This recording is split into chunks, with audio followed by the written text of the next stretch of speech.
Is this disrespectful to everyone or cyberbullying? You choose. It's more than stupidity. YouTube has an egregious oversight, a major flaw, or a potential issue associated with their platform. If you are a parent, I recommend getting your child and watching this video together. I can't do anything about stupidity. I can show you how schools are failing society, which no one can change unless we band together as a unified group. I can highlight YouTube's platform issue for them to address. I will tell you a story about how PEMDAS came about and created AI. I will let you choose whether something is cyberbullying or disrespectful. This is not a financial education video, but you should find similarities. Posting a video to inspire critical thinking left me shocked. I learned that YouTube has an issue that can harm children or young adults. I suspect this omission in programming exists in other platforms also, such as Facebook and TikTok. This video is a perfect video for teaching critical thinking, especially if you include the comments. Moreover, the video is a means of teaching proper discussion techniques and respect. Your parents told you to be careful of what you post on the internet because what is posted on the internet stays on the internet. This is an excellent case. Stupidity exists everywhere, and I'm sure you have dealt with it. But it is how we handle it that is important. The internet. And you believed it? Yeah. They can't put anything on the internet that isn't true. Where'd you hear that? The internet. Oh, look. Here comes my date. I met him on the internet. He's a French model. Bonjour. We need to start thinking critically and teaching our students critical thinking. Math was logical and thought-provoking before we started teaching to standardized testing. Sally came home crying one day. Her dad asked, "Why are you crying, Sally?" When I asked the teacher, "Why do we work the problem this way?" the teacher said, "This is how we always work it." I told him, "It does not make sense." And he said, "This is how every teacher teaches it." What was the question about? PEMDAS. Oh, a useless subject that most teachers don't understand. Tomorrow, when you go to school, say politely that he made a mistake, okay? Okay, Dad. The next day, at school, Sally, who is usually quiet in class, raised her hand and told the teacher he made a mistake about the PEMDAS. This infuriated the teacher, and he asked Sally to explain it to the class. Sally said, "Someone tried to explain it to you, and you did not listen. May I show you?" The teacher said yes.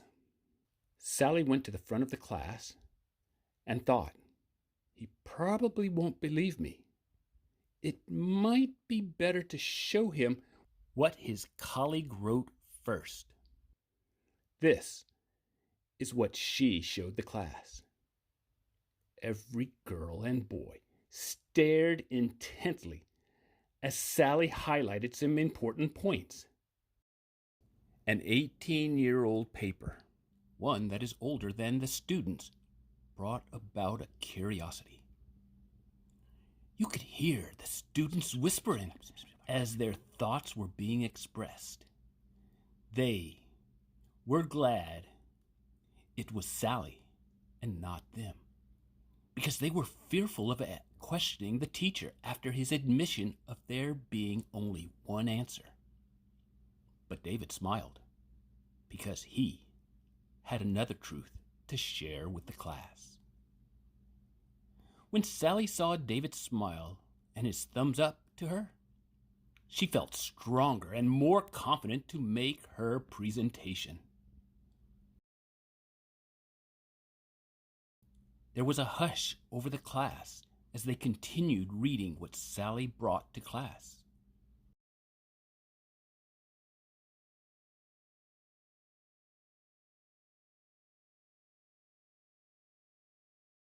Do teachers feel dragged into a game when they could present PEMDAS in terms of critical thinking?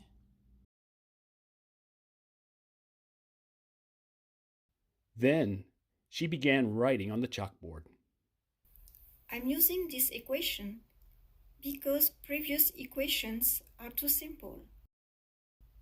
In other classes, you told us to simply the expression and to find the lowest numbers. If we rewrite 6 or break it into least significant numbers, we get 2 and 3. If we put 2 first, we get one value, and if we put 3 first, then we get a different value, and neither value agrees with the original number. Sally knew she should show respect to others. Using the rules her teacher told her about yesterday and ones from her previous classes, Sally decided the polite way would be to present in question form. Sally asked the teacher, Why do we get 3 different answers for the same equations?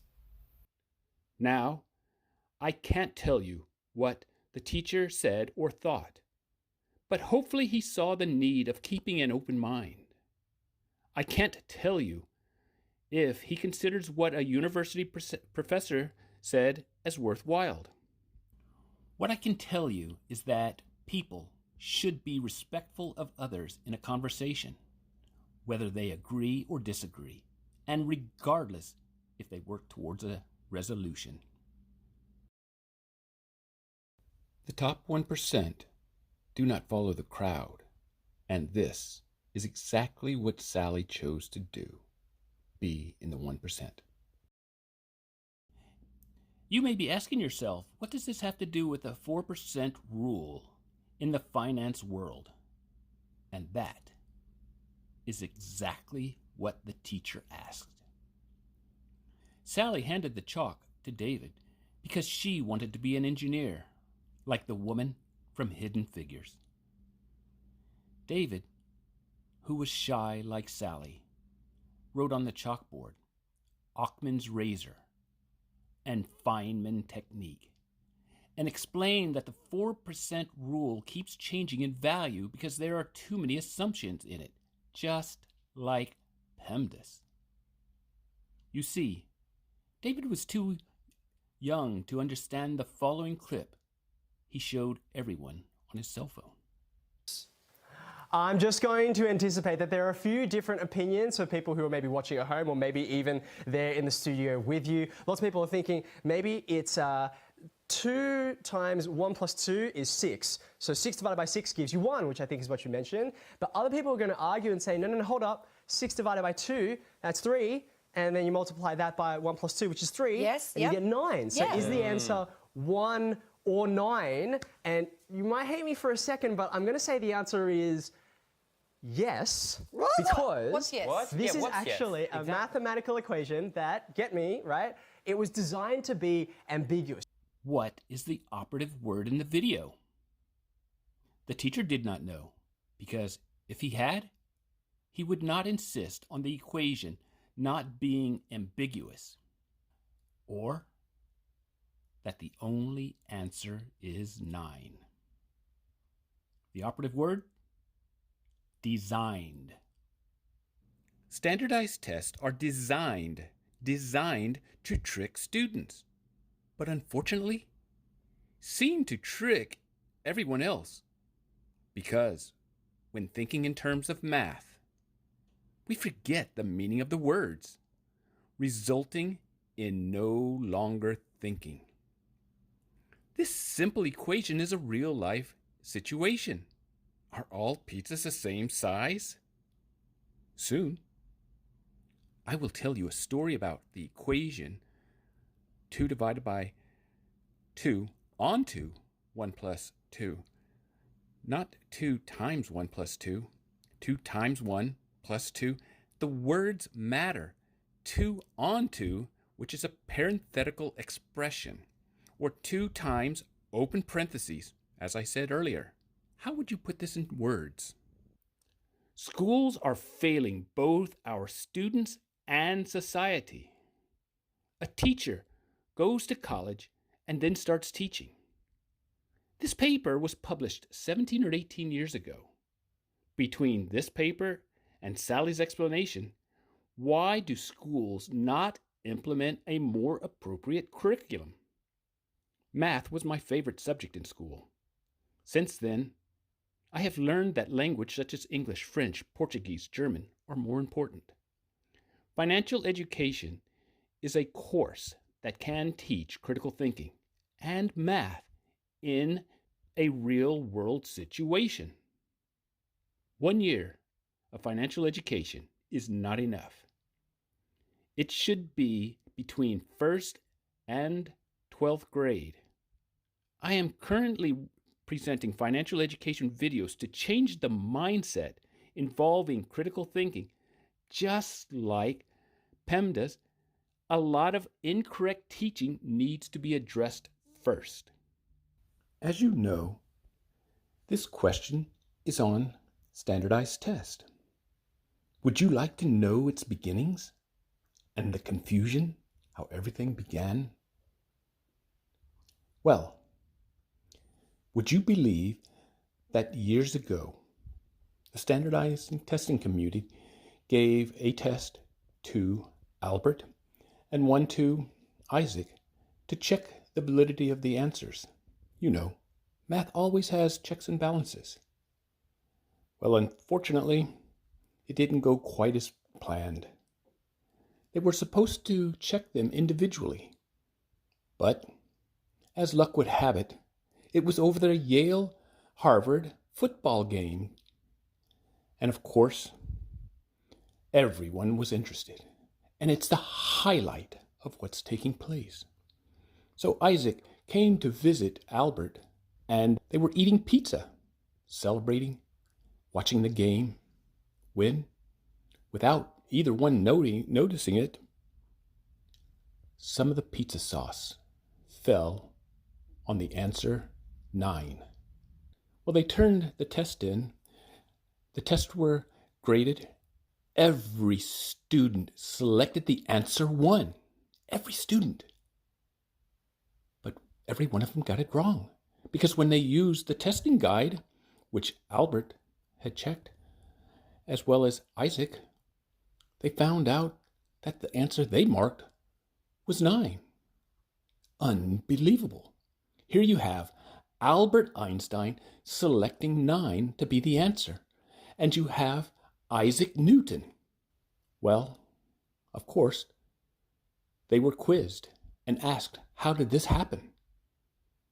This was the beginning of artificial intelligence. They looked at each other, Albert and Isaac, knowing they couldn't say that they made a mistake. They were paid money, and the committee spent all this money for this test. How could they claim they made an error? Looking at each other and not saying a single word, Albert answered the question as, "Oh, it's easy." And he explained it using what is now called PEMDAS, a modified expression that now includes left and right. It's not in the definition PEMDAS. No, they had to add left and right. And it made sense. Isaac asked for his paper so that he could check. He actually had a piece of pepperoni stuck to the number 9, and some cheese blocked the other. He peeled them off without anybody noticing it. And he said, "Yes, that's true." So they used applied intelligence artificially. Albert Einstein, Isaac Newton, Albert and Isaac used applied intelligence artificially. Everybody accepted the answer. Everybody, I'm not going to say became happy, but they lived in a state of turmoil. Hence, artificial intelligence was born. And oh, by the way, the calculators do not come up with the same answer. How is this being applied? Let's discuss the major flaw in YouTube's platform. I am all for free speech and enjoy a good conversation and welcome opinions. We learn from mistakes, opinions, trying something new. We learn from critical thinking. The commenter engaged in a decent conversation. He was set in his ways. This is normal, but teachers should be willing to entertain new ideas rather than be rigid, especially in math. This did not bother me. It did not bother me that the commenter, who appears to be a teacher, was rude. But it is one of the reasons parents and their children should be watching this video together. Here is what we need to ask ourselves. Do they teach math in college to future teachers differently than math to everyone else? I admit that I never had PEMDAS in college.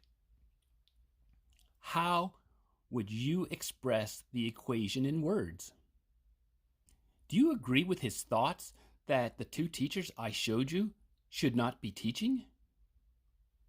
These are the questions parents ask themselves when deciding about homeschooling their children. What bothered me with the commenter and YouTube's egregious oversight is that this is where we need to be careful in how we speak. This is where we teach communication techniques. This is where we learn to show respect. I know a problem exists, but don't know the problem. I could say the commenter intentionally wrote a comment and then deleted it, but maybe he didn't delete it. Maybe YouTube prevented the message from being posted. I should not lash out and falsely accuse the person. This is worse than rude. Knowing this is why we have to think and know how to communicate, to speak properly and respectfully. I can ask, but I should not make it a statement. Using critical thinking and respect, I asked them if they deleted the message. I could mention my thoughts on how YouTube has a problem with their algorithm, and he might teach me something. Or we could go to YouTube so they can address the potential issue. The commenter intentionally posted the message. This is obvious by the rudeness in the last sentence. I do not see or know how I can promote the comment for all to see. Hence, YouTube has a problem in that I see this message, but no one else. YouTube does not send an email in this situation, which is a form of an alert to me from my email, possibly to them as they do a scrub of emails. Why do I have an issue with this? If you know anything about communicating with malintent, this is a potential concern. Terrorists can send a message and immediately delete it so that the recipient receives it. In the US, there are numerous mass shootings, such that this is a way of relaying plans that go unnoticed. Imagine a child getting messages that their parents don't know about, which could be a means of cyberbullying or scamming elderly people. I don't have the answer, but if YouTube is not going to send an email, maybe they should not let the message ever pass through their system. I saw the message on my channel. I thought it went through like normal. Honestly, I was happy to get it. Because, as I said, it was an opportunity to teach. I responded back, only to find their message was not visible. I am speculating that the commenter, who appears to be a teacher, to show their unwillingness to think and their stupidity as an educator, while continuing to be disrespectful. The issue is they were not disrespectful to me because I know who I am and what I have accomplished. They were disrespectful to you, your friends, and children. Yes, you didn't see this, but if they can write this, then what do you think they think and say in public? I do not know how teachers are hired in your country, but I do know that there are teachers who worked in the industry as engineers, accountants, business people who become teachers without getting another college degree. They only need a few courses for certification. Imagine if I have a PhD and was the superintendent of their school district. Would I fire them? No. I sincerely believe this individual could become one of the best teachers in the school district, the state, the nation. While they intentionally sent the message and most likely deleted it, they responded, "To me, this is caring for their students." I would give them a choice: take an ethics class and a critical thinking class, or quit. They responded, so I do not think they would quit. By the way, I believe that I have more math-related coursework and experience than they do. Secondary schools should require all employees to take an ethics class and a critical thinking class each year and write a 3-page essay. Schools are failing our students and our society. What are we going to do about it?